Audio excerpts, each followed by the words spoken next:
the Anderson Township Board of Zoning Appeals is hereby called to order.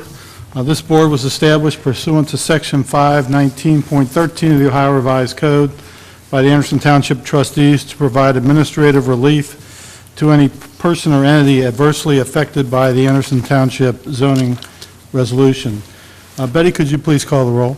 Rick Oversmith. Present. Steve Haver. Present. Brad Hyde. Here. Brian Earl. Here. Thank you for coming to this meeting.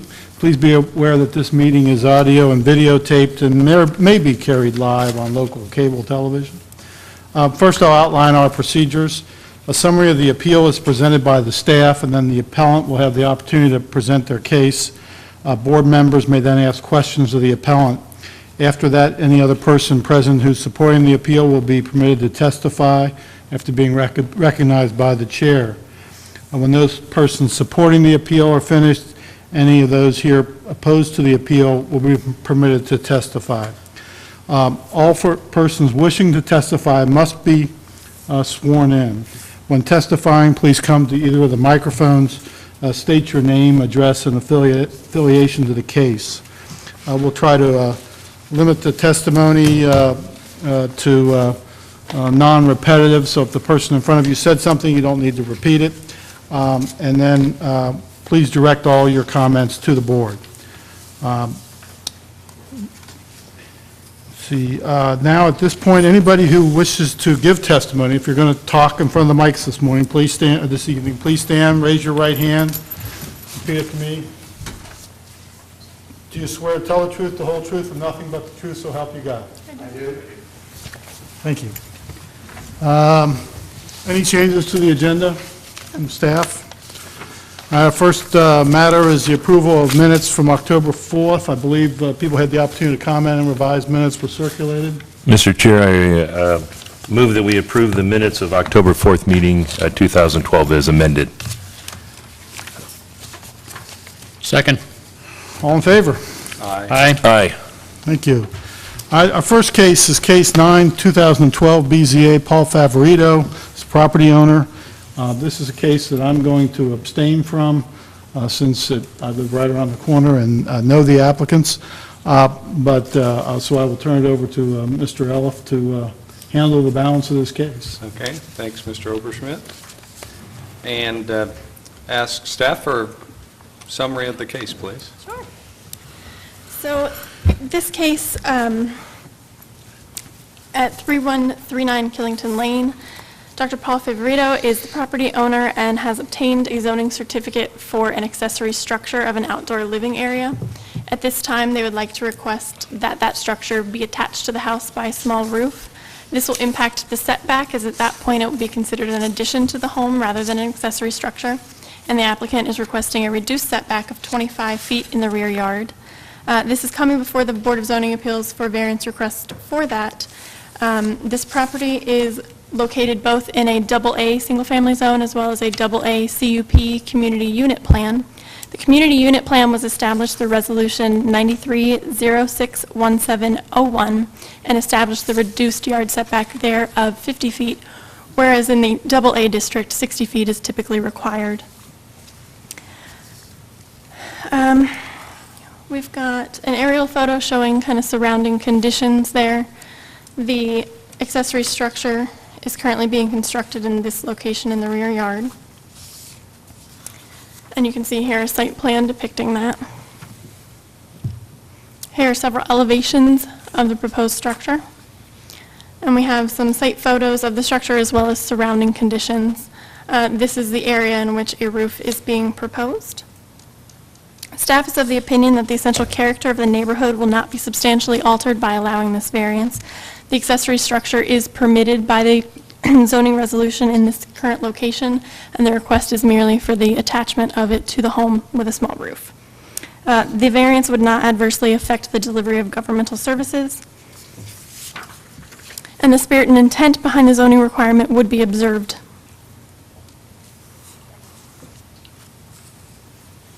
Okay, thank you, Allison. Does the board have any questions for staff at this time? I do. Can you give us an idea as to the timing of the original zoning certificate? Sure. So a permit was issued for the accessory structure. I'm just wanting to get an idea of timing. Yes. Let's see.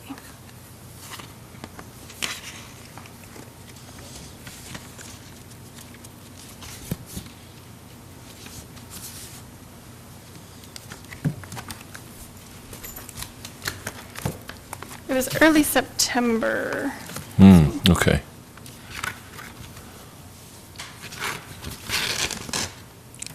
And then the variance request was October 11th.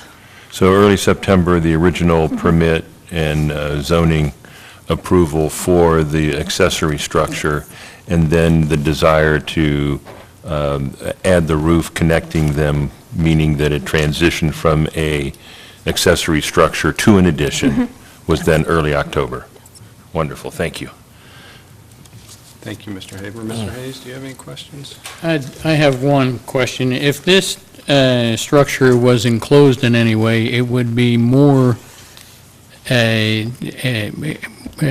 more visible as an extension of the house, of the home. Is Yes, that but it correct? wouldn't alter, if it was not connected to the home and was enclosed, it would still be an accessory structure. I understand. Right. I understand. Okay, thank you.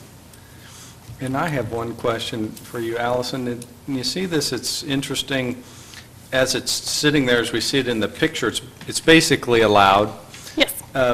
but by virtue of it being attached to the house, then we consider it part of the main structure and it's subject to the main setbacks. Correct, yes. What do you think, what are some of the reasons why we would make that distinction under our zoning code?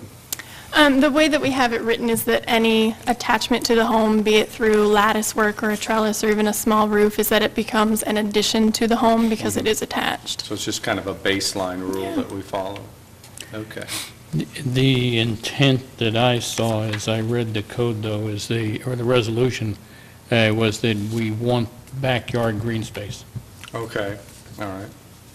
Okay, thank you, Mr. Hayes. And detached buildings are fine, but an extension of the home limits the backyard space. I see, okay. That's the way that I interpreted the code. So you would think that an accessory structure could be placed anywhere within the rear yard, allowing what you're saying, which is views around it, whatnot, Resolution says even 3 feet, from the property 3 line. feet from the property line. Right, but Yeah. once it's attached, Once it's attached, then it's limiting. Changes. Because Right. it's connected to the home. okay, Okay. good question. Good. Any more Good. questions for staff? Okay, perhaps we could hear from the applicant, Dr. Favorito. Either one you're comfortable with works. Well, thank you so much for hearing our case. I think it's been very well summarized by Ms. Hodson. Really, the intent is just to enjoy our home a little bit more and to create this outdoor living space. Originally, we understood, once we began the architectural side of it, that we couldn't attach to the home without the variance. And we thought, okay, well, we just won't get the variance. And then we started through the process, and we thought, well, actually, it just won't look quite right to have this separate structure not attached to our home. And that's why we got the permit first to have a non-attached structure, and then went back to the process to get a variance to have it attached. And really, it's really just that simple, so, Okay, thank you. sure. Does the board have any questions for the applicant at this time? I don't, thank you. No?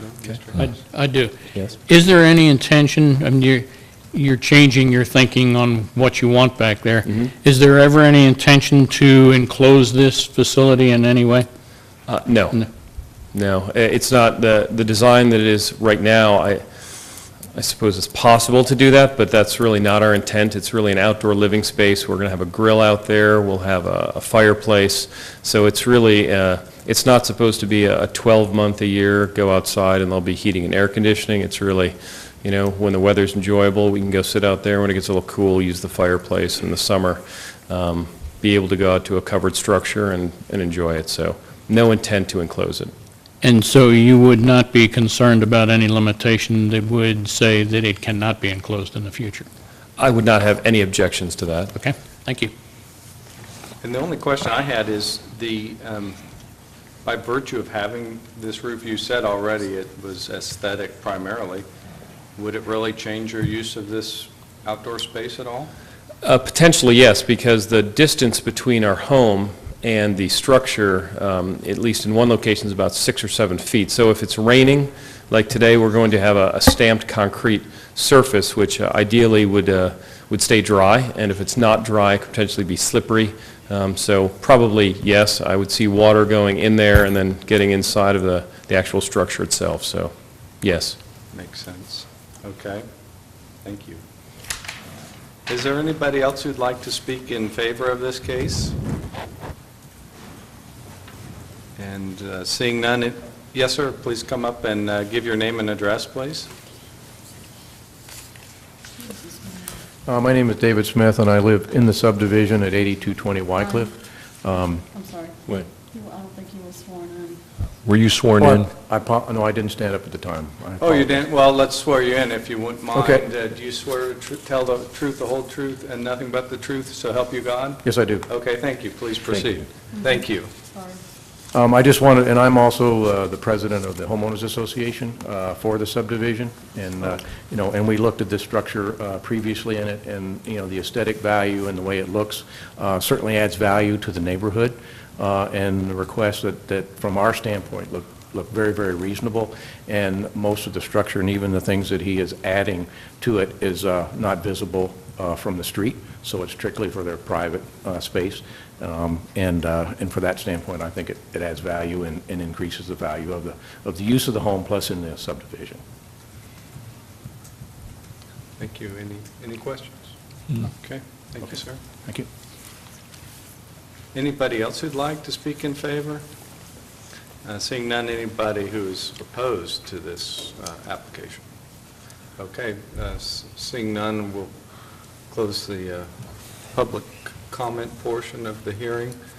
And I think we can open it up for discussion of the board.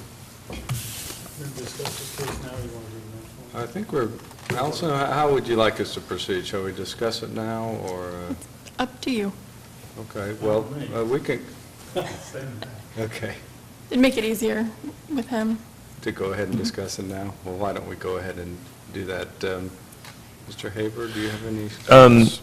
Yeah, I'm generally in favor of granting the variance. The addition of the roof seems minimal to me, and although staff is rightfully bringing it to the board, it seems that it's a minimal addition to the project that keeps the spirit and intent of what the homeowner's trying to do. My one concern is what Mr. Hayes brought up, and that is, should this be enclosed in the future? And I think granting the variance and allowing it to be an addition, because we are granting the variance, it's no longer an accessory structure, it is an addition, It's an addition. that it could be enclosed in the future. And although the homeowner, as Dr. Favorito has indicated, that they're not of the intention of enclosing it, insulation is being supplied in the roof, which would allow that to happen. And I think that's a wise choice.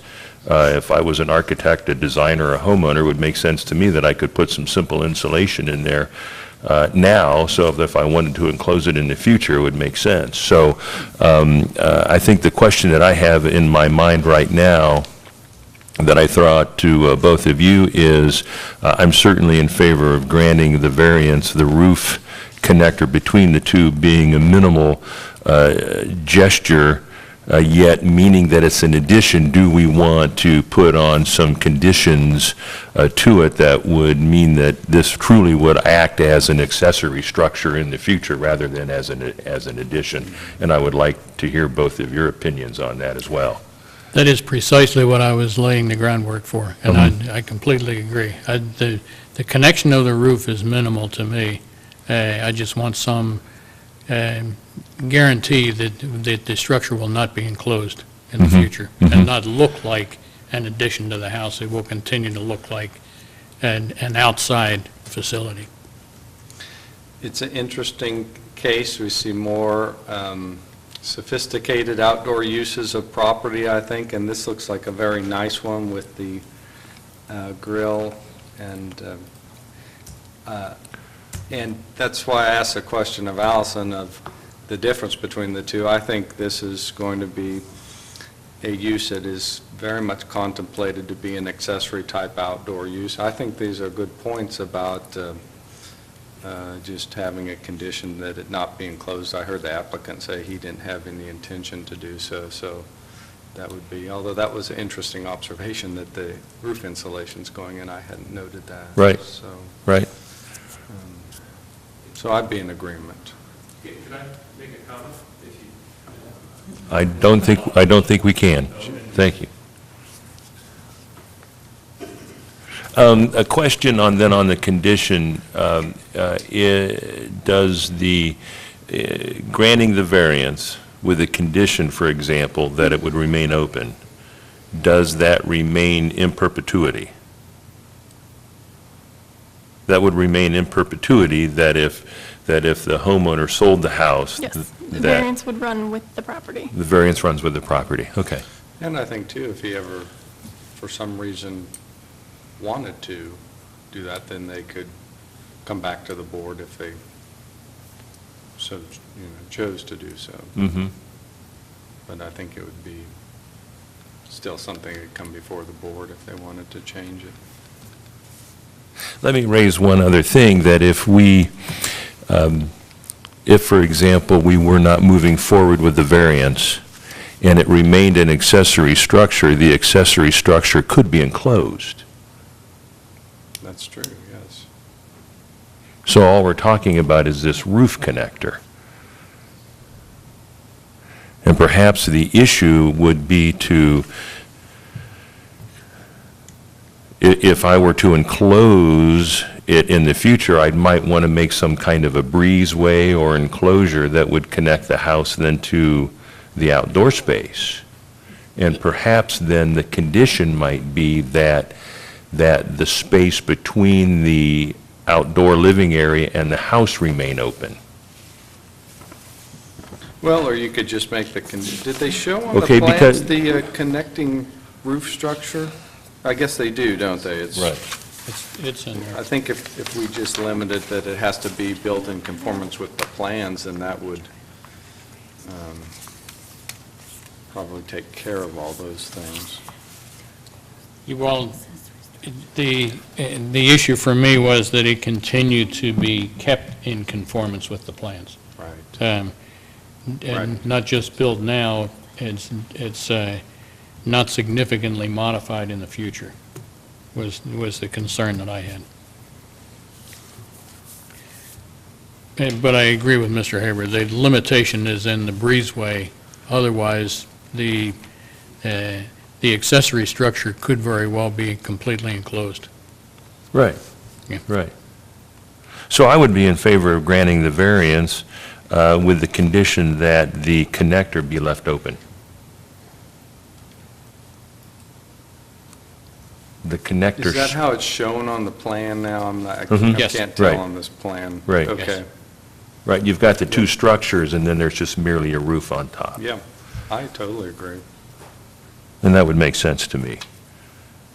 So if they did want to enclose it, they could, but they can't make it a true addition to the house. You have the right concept. Okay? All right. Can you word the motion? You want me to make a motion? I'd like to, Okay. if you would like. Okay. So, and if I could, while you're framing your motion, if I could just explain what we do is we make a motion, take a straw vote, and then probably later on this evening, depending on the outcome, the staff will write it up in a formal resolution form, and then that would actually serve as the approval.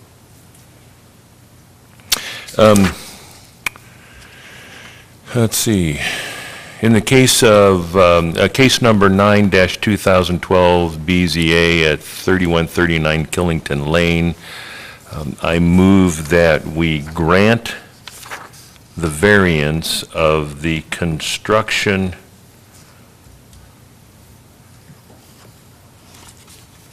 of an addition into the rear yard with a setback of 25 feet.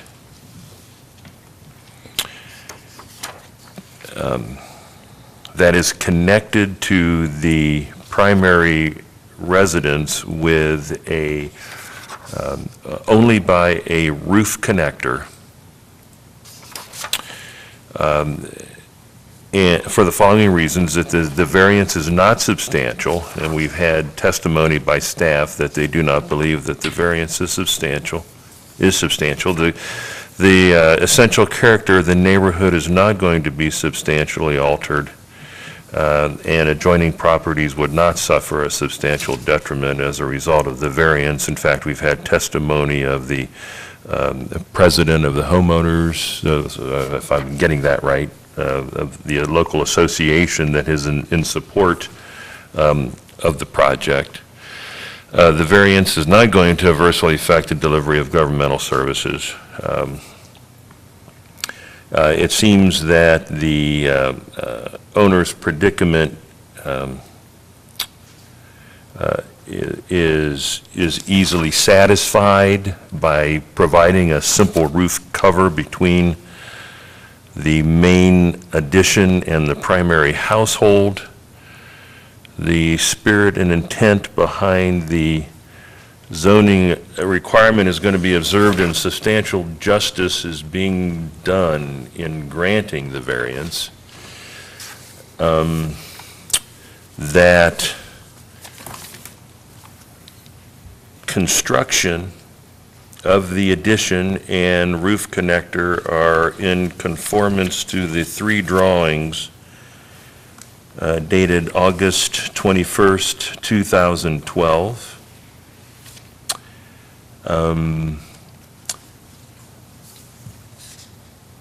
And that and a condition of this variance is that the connector portion between the house and the outdoor building, outdoor living area, be left open. That is, there would be a roof covering only, and the sides of that area would be left open. As an aside, typically we do a time frame here, but they're already under construction. Let me just say, as a condition, construction would be completed within a year. Thank you for that motion. Is there a second? Second? Ms. Hodson, we have a motion and a second. Could you call roll, please? Or Betty, could you call roll, please? Steve Haver, Aye. Fred Heiss, Aye. Brian Ellis. Aye. Okay, thank you very much Sweet. for coming, and you can check in with Allison perhaps tomorrow. She'll have some paperwork for you, okay? There you go. You're welcome. Thank you. Mr. Overschmidt, I'll turn it back to you. Thank you. All right. Next case is case number 10, 2012 BZA, 1311 and 1319 Nagel Road. I guess unlike the prior case, which was a variance case, this is a special use certificate case. Allison, you want to? Sure. And if I could just make a comment, I do know the presenter, Mr. Hartman. We have known each other professionally for some time. I do not believe that will affect my decision tonight, but I just wanted to let everybody be aware of that. Thank you. In the same spirit, I know the builder, apparently, Mr. Mullen, and I know a church member here, Mr. Cook, in the audience here. But I don't believe that that's going to affect my judgment in the case. Thank you both very much. Allison? Alrighty. So yes, this is a special use zoning certificate request. This request is to allow a portion of the church's parking area, which is located in a residentially zoned district, to be utilized for employee parking for a business located in a planned office district, and that is Sea of Smiles Dentistry. The subject site of the church is just over 4 acres and has frontage of 153 feet on Nagel Road. The topography there is relatively flat. This image that we're looking at identifies the parking area of Sea of Smiles as well as the parking area of the church. A proposed sidewalk connection will be located in this area. Here's an aerial photo showing the same. The history here is that these two properties, 1319 and 1329, were rezoned from B residence to OO planned office in Case 3, 2007 Anderson, and that resulted in the construction of the dental practice, along with parking, landscaping, and lighting. The rezoning of the area east across Niggle Road was approved in the late 1980s, and that resulted in the construction of a post office, Cincinnati Federal Savings and Loan, and the Goddard School, so there are similar uses in the area. Staff is of the opinion that the spirit and intent of the zoning resolution will be upheld through this. And as we can see here in the plan, we've got the sidewalk just inside of this property line here.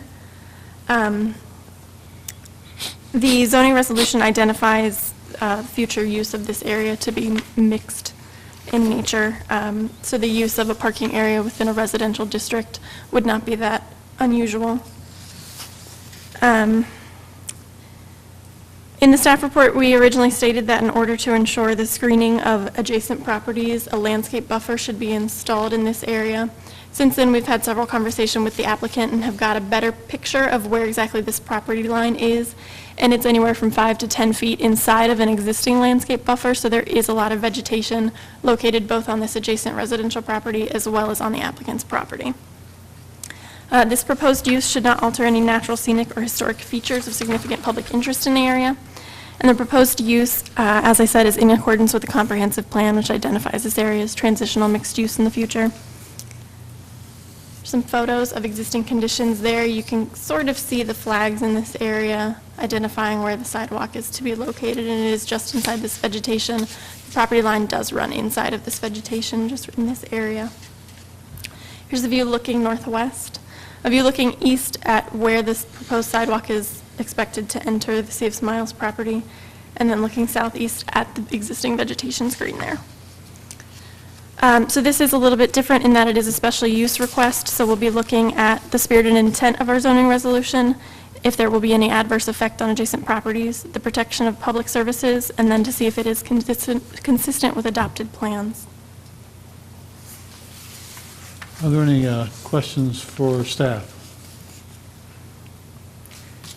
Allison, a couple of questions. Are you amending your written recommendation here that a screen should be installed and that the screen is already there? Yes, because through further conversations and figuring out where exactly this property line is located, the screen is already existing. Yeah, I completely agree.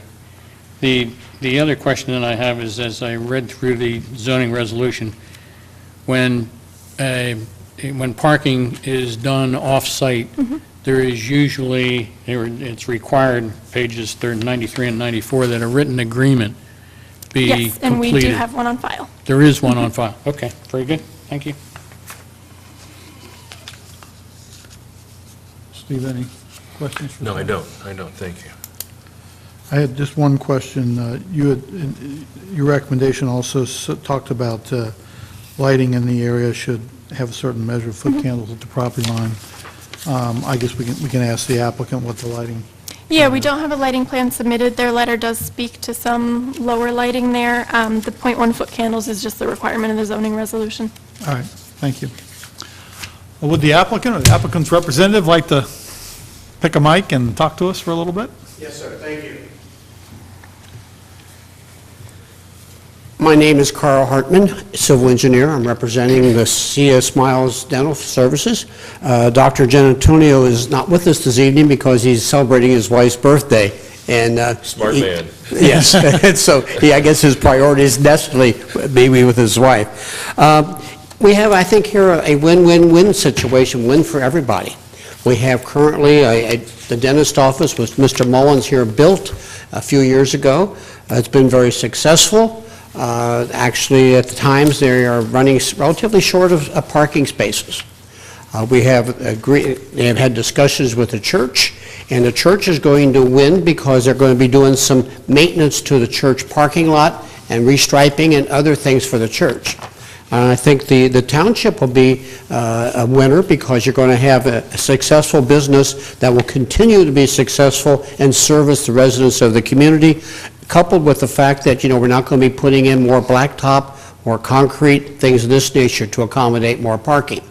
It's one of those situations where we have adjoining uses that their peak time of operations are not anywhere near each other, so you have non-peak for the dental office is the peak time for the church, and vice versa for this. So I think it's a very much of a win-win-win.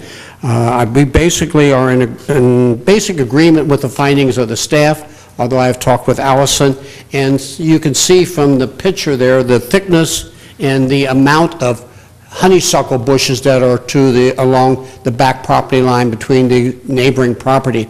Honeysuckle is pretty much, you can't penetrate it. It is very difficult to walk through. I have a paste off, and it's approximately, that honeysuckle is about 10 feet on the church's property, and about 20 feet of it is back onto the existing lot. We think that would be a buffer that would provide the screening that does not need to be maintained, painted, wood replaced, things of that nature.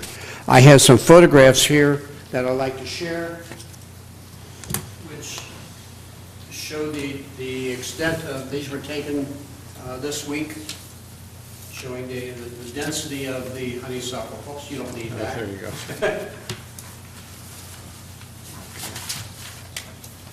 Been there, seen it. The lighting that is planned is basically going to be ground lighting. The parking is going to be used primarily for staff members of the office, and so when the people are leaving, it may be in the November and the winter months, it'd be dark, and so therefore for their safety of not turning an ankle, so the low-level ground lights. There will be very little penetration. They'll be on a timer situation, and so that when the people will be going home, the lights will be off. And we can comply with I think the screening in itself will prevent any infringement beyond the property line, but we can provide a foot candle analysis of it. Questions for Mr. Hartman? I don't have any. The total distance of the sidewalk, that is the walking distance between the parking space and the business? Well, the neighboring property is 75 feet, so it's probably going to be a little over 100 feet at the max. At the maximum? Yeah. Under It's 100 feet? within less than the 200 feet, I think, which is in the resolution. I thought the resolution was 500 feet, but it's well within it Yes. in either case. Okay. Steve, any questions? No questions. All right, no further questions for the applicant. Thank you very much. Thank you. Is there anybody else here who'd like to speak in favor of this case? Make a couple comments, if I could, please. You can. Did you get sworn in before? No? All right. Raise right hand. Swear to tell the truth, the whole truth, and nothing but the truth, so help you God. I do. Thank you. My name is Ridge Cook. I'm associated with the Forestville Baptist Church. I am the trustee chair. Mr. Hayes mentioned an agreement, and I believe, Allison, you said there was one in place? Mm-hmm. We're working on it. It's not We have signed. a signed letter stating that the church is aware of and okay with the parking area being used. But not with the liability issues and everything else. Oh, that so goes so with the agreement's still in negotiation? it. That is correct. All right, so you're well aware, obviously, of this application, Oh, yes. but the actual easement or whatever is still in negotiation then? Or agreement, whatever you're... We're working on the liability issues of their folks on our lot, our folks on their lot, and those kinds of things. Okay.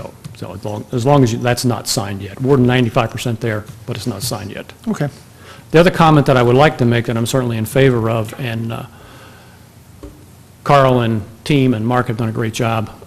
One of the things we agreed to, and I think you should be aware of this, is we're going to widen the entrance out to Nagel by 4 feet. This will allow a much safer entrance and exit onto Nagel Road from people coming in and out of that parking lot.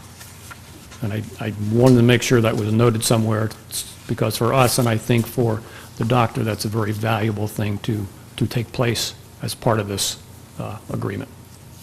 All right. Questions? More to staff on that one. Does that raise any issue No. for us? Okay. No, I don't have any questions. Okay. Thank you very much. Thank you. Anybody else care to speak in favor or opposed to this case? If not, I'll close the public hearing on case 10, 2012 BZA. We can have a little discussion about it. Ryan? Thank you. Right, when I went out and looked at that, and it was interesting to hear and also confirm from staff that it's consistent with the land use plan. It's interesting, it's still transitioning. There's still a very nice residential home just to the south of that property. However, the dentist's office is a really wonderful addition to that area, and I think Mr. Hartman really hit the nail on the head when he said it's a great fit, because utilizing the church parking lot, which is open much of the week, except on the weekends and Sunday, when the office is closed, it really works out quite well. It looks like they have good screening in place, and it looks to me like it clearly fits the standards. That's my view. And I would just comment, I do think it's important for them to have a good agreement in place. It sounds like they're working on that. In fact, it's required, as Mr. Hayes pointed out. And with respect to the driveway, I believe, I would venture to guess, and maybe the staff can confirm, that Nagle Road is probably a county road, so I would suspect that I'm seeing yes on that, so I would suspect that the driveway would be subject to county permitting and not really an issue before this board, although it's good to know that, appreciated hearing that is something that they're working on together. Thank you. Fred, reaction on this case? Yeah, I'm fully in favor of it, just like Mr. Uliff articulated. The one open question that I had was signage plans. I would think that if the plan is for parking to be for employees, that there is no need for signage, and so there is no extra signs to be placed. Is that your understanding, Allison? Yes, we have not seen any sign details, so that was our... Okay. I'm good. I support this. Yeah, I do too. As Mr. Hartman said, this seems to be win-win. Right. Anytime you can accommodate a growing business, not have to pave more property. You've got Get the, non-simultaneous occupancies. You use the parking Get the lot. church Yeah. entrance and parking areas updated. That just seems Right. win-win. I'm happy to entertain a motion on this. We have to make findings on this one on the special use criteria that are on the, that we have, but I'm happy to entertain a motion on this.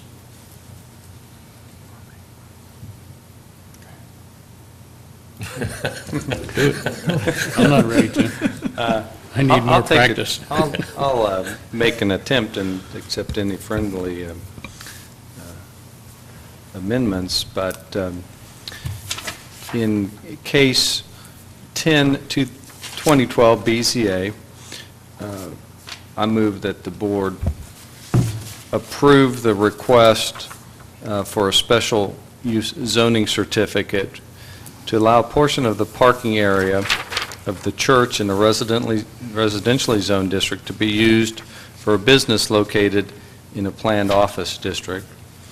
And furthermore, the board finds that the spirit and intent of the zoning resolution would be furthered by this approval, in that we heard testimony and comment that it is the sidewalk distance is consistent with what is required under the zoning code for a shared parking arrangement, and also that the arrangement is beneficial for the area, and that the parking, we do not have to have an increase in impervious coverage, and that the parking is already in existence.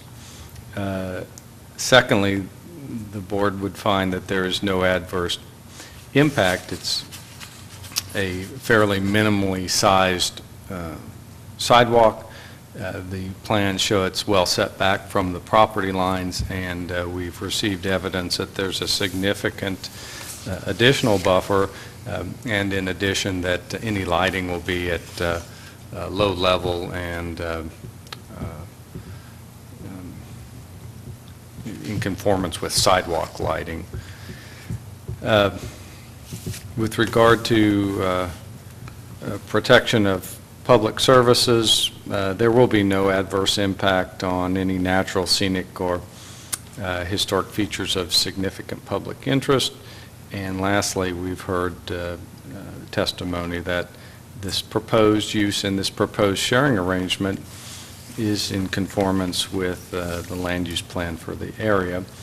And I would further add that any construction be consistent with the plans and information submitted to this board, that construction commence with at least 1 year of this approval and be concluded within 2 years. Have a motion, do I have a second? A second.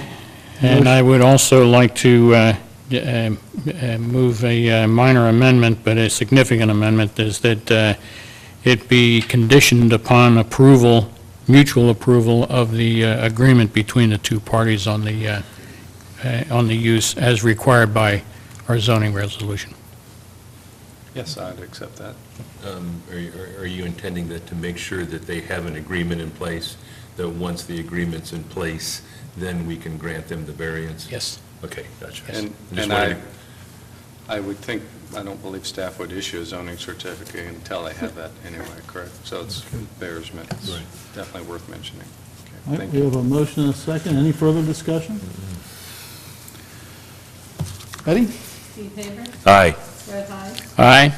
Brian Ellis, Aye. Rick Hutchinson. Aye. Thank you, gentlemen. Anything further for the board? We then we will adjourn for a few minutes and allow the resolutions to be typed up.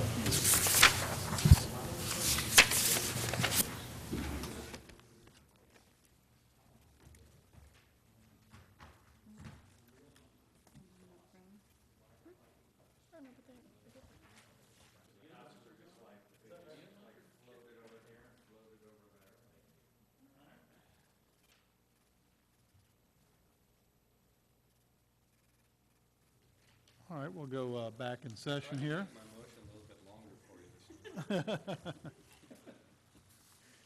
The first one is to edit is the Killington Lane one that I'm abstaining from, so I'll only look for typos. How's that? I'm sure there won't be any. I'm sorry, Betty, I should.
Question is to procedure. In my motion, I noted the variance was for the approval of an addition, since we were saying that it was no longer an accessory structure. Right, but the approval of the variance is for the setback, and you mentioned the setback in the motion. Okay.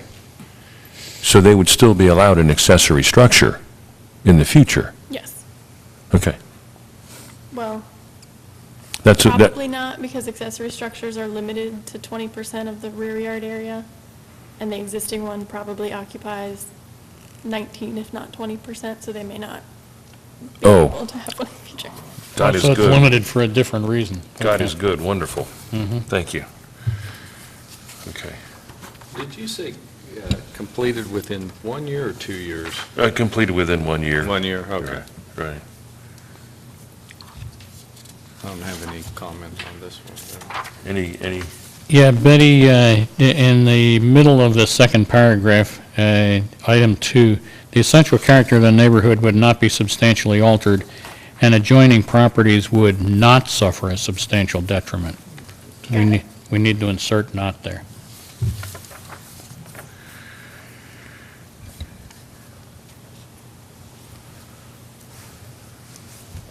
Any other changes to the formal motion in Case 9, 2012 BZA? Mr. Chair, I move that we, in regarding Case 9-2012 BZA, that we approve and grant the variance as amended. And journalize. And journalize, thank you. Second. Motion and a second. Any further discussion? Not. Betty, could you call the roll? Steve Haver, Aye. Fred Heiss, Aye. Brian Ellis, Aye. and Rick Oderson. Abstain. Cool. All right, Case 10, 2012 BZA. Betty, at the first paragraph, second last line, residentially. Second word there. I got a head start on you guys because I was reading. You weren't reading the other one. So I'll pick up those two. And then on number 1 in the full paragraph, spirit of an intent, shouldn't we say of the zoning resolution? It looks like we kind of dropped the word there, of the zoning resolution.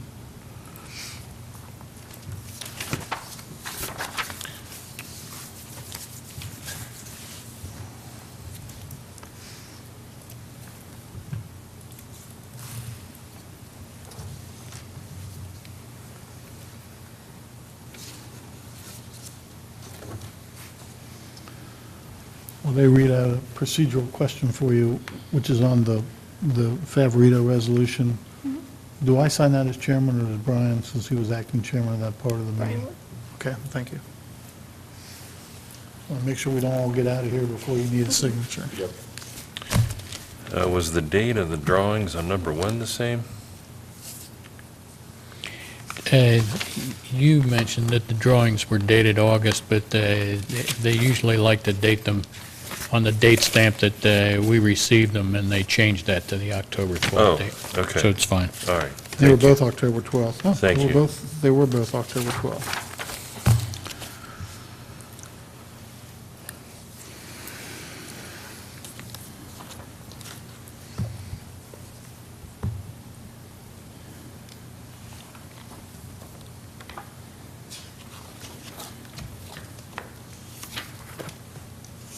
And on number 3, a copy of the executed agreement.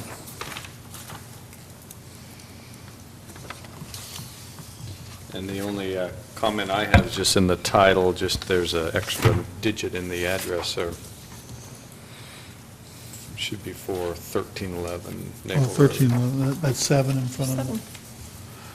Nice catch. Thank you. Betty, at the end of the first paragraph, the, next to the last line, right above the word district, that should be residentially zoned. Got that? Got it? Yep. Where are you at? Yeah, oh, yeah, I see. Yeah. Any further changes or comments?